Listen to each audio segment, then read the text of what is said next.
Hi guys, welcome to our channel. Today we are discussing about a few and little. When we use a few, when we use a little. A few used in countable things. A little used in uncountable things. Let's see the examples. Do you like this video? Please like, share and subscribe our channel friends. A few, a dash books. Books is countable, so a few. A dash people. People is countable, so a few people. A dash coffee. Coffee is uncountable things, so a little coffee.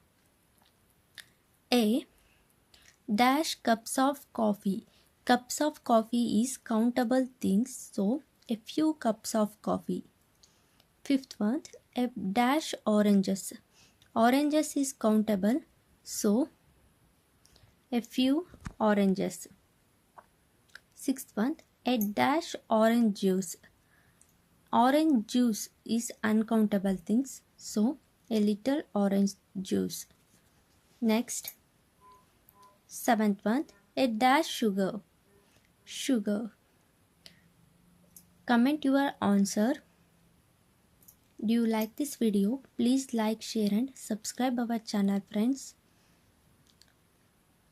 See you in the next video. Take care. Bye bye.